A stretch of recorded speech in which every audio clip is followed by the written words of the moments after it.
Yeah, so we're going to talk about the getting pregnant bit. So what were you surprised about in that sort of the whole getting pregnant isn't quite as straightforward as everyone thinks, and there's a bit of a journey in itself.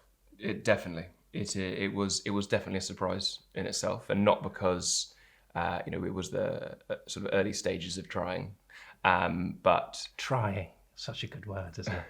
yeah, is both Sarah and I have sort of health conditions that might have meant that it was going to take a while. We'd had sort of chats with a consultant, someone to get some support, and there was even the sort of IVF term floated around. So it was a very, very happy surprise, sort of a few months into trying, to find out that Sarah was pregnant. So Good. We've heard from a lot of midwives and people like that talk about, people get very stressed about it, and almost the best when they stop stressing about it and almost think it's not going to happen, that's when it happens. So definitely, it's a weird sort of I definitely gave myself the best, chances. I really sort of looked after my diet for sort of 3-4 months in the run up to us wanting to try. Stopped drinking totally. Really? I was kind of. Because you knew you were in for a challenge, basically. I knew I was in for a challenge, and it could have taken a while, and I wanted to. Sarah is amazing and eats and eats very well and looks after herself. I get stuck into London life a little bit more.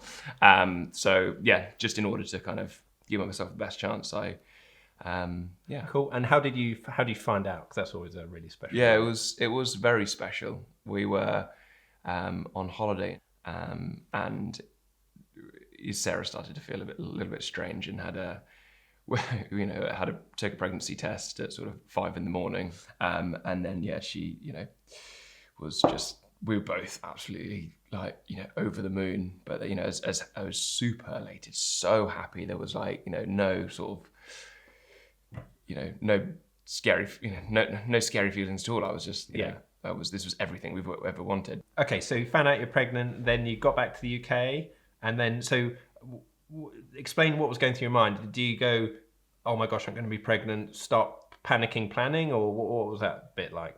Let's just confirm that this is really, really real. So we went for an early test, and there was, it was, I don't know what size it was, but it minuscule, and there was a heartbeat already, and that was a really nice moment to, to know that we're on the right track there. Okay, and then so that's the next thing. So do you, it's a delicate thing how you tell people when and timings and things. How did you handle that? Did you talk about that with Sarah? Obviously. Yes, we did, and Sarah is a lot more sort of calm and cool with these things. So I had to sort of show some restraint, but we decided to tell after, I can't remember what week, maybe it was week 7, 6 or something, that we had our kind of first, no, maybe even earlier, 4 or 5, our first test. And once we'd had that, we were sort of happy to tell immediate, mums and dads. And in your friendship group, were you one of the first, or I don't know, did you know? So 3 or 4 of my best mates have all had kids already, but they were probably pushing on, one plus. But really, coincidentally, sort of 4 other couples within our friendship group that maybe we wouldn't have sort of guessed would have had kids then. Yeah. We've all had kids within sort of 2 months of each other. So nice. That's been so nice that, we can go on the journey together. And how do you think that's benefited you both? Having that local sort of people with you? I think it's helped in so many ways. I think it's been great just to be doing it with someone and to have a little WhatsApp group with the dads and be, chewing the fat and sharing pictures and asking for advice. But also for Sarah, I work very locally, but the idea of, going back to work after an amazing sort of 3 weeks of nothing to sort of, be leaving her to it in the day a little bit more. It was so nice to know that she had, she meets up with them every couple of days now. Yeah, they're always going for coffees and or just chilling at each other's homes, and it's great. Cool. Okay, so moving on, going through the trimesters, a word I didn't even know what it was before we got pregnant. So when did you start thinking, preparing the house, about your job, the bigger picture, all the grown-up things? What was that experience like? We loved that process of like, doing research and trying to work out, what we, needed and what we wanted to get. But yeah, it wasn't until just sort of last minute in that sense that we sort of bought everything and set up. It was, a couple of weeks before that we bought all the sort of, the big stuff. That probably wasn't your question, but... No, I think, it's a tricky thing. I think most people spend a lot of time worrying about the pram. What is the right pram? The truth is, I don't think there is a right pram. No. And it doesn't really matter. But, it's normal to worry about that stuff. Totally. Who did you speak to in terms of like getting advice, in terms of becoming a father? Friends, a lot of friends. A lot of the 2 or 3 friends that I have that have got kids. They spend a lot of time with them day to day, so that was great to be able to, just talk through all the stages and, even just like, in the run up to these scans. I mean, you don't really realise the sort of importance of this 12-week scan. If you've got a friend that's off for a 12-week scan, until you've been there at that 12-week scan, like what we're looking for here and like, how key it is. So it was so nice just to be able to like chat to mates along the way and hear, their experiences and, point me in the right direction a little bit.